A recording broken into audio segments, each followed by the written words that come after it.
Hello everyone, I'm Dr. Deepika Aggarwal, Senior Gynecologist and Obstetrician at Birla Hospital, Gurgaon. I'm going to talk about a very common women health topic today about different types of abnormal vaginal discharge and what we can do to treat it. So before I talk about abnormal discharge, let's talk about what is a normal discharge. Some women can have slight, thin, white discharge, which is usually normal. If you are having a discharge which is not causing itching or there is no foul smell, you should not worry about it. Some women may have more of it, some will have less of it. Now we come to the abnormal discharges. The most common is thick, white, curly discharge. It can sometimes cause itching, it can cause soreness around vagina, it can cause difficulty in intercourse also. If you are experiencing that, please see your gynecologist. There is nothing to get alarmed about it. It's called as an yeast infection. We would normally give you some pastries which you can insert inside vagina for 5 to 6 nights.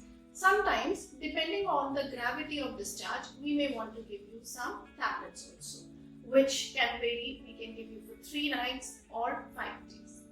Then comes a greenish color discharge. If it can be frothy green color, it is usually caused by a bacteria called as trichomonas.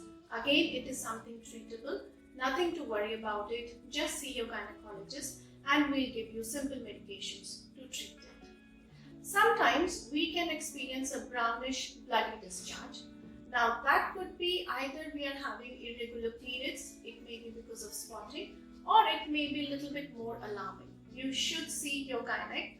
We may want to do an internal examination, what we call a speculum, where we put a little instrument inside the vagina, look at the cervix and see what is the cause of discharge. We can also get discharge through sexually transmitted diseases called as gonorrhea and chlamydia.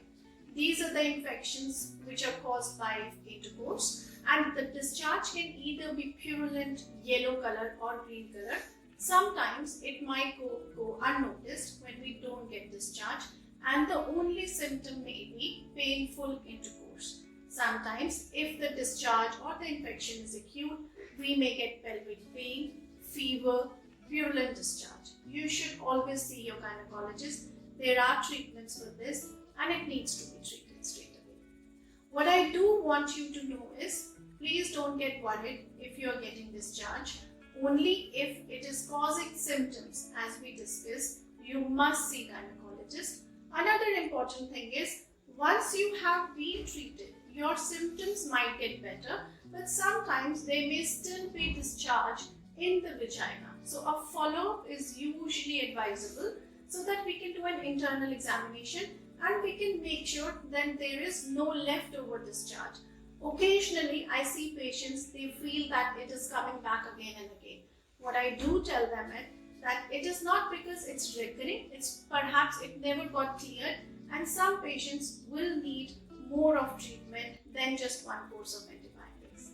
So hope you will find this video useful, and in my next 2 videos, I'll be coming with again more important topics like how to prevent the vaginal odor and what can we do to actually prevent these discharges or abnormal discharges from happening. Thank you.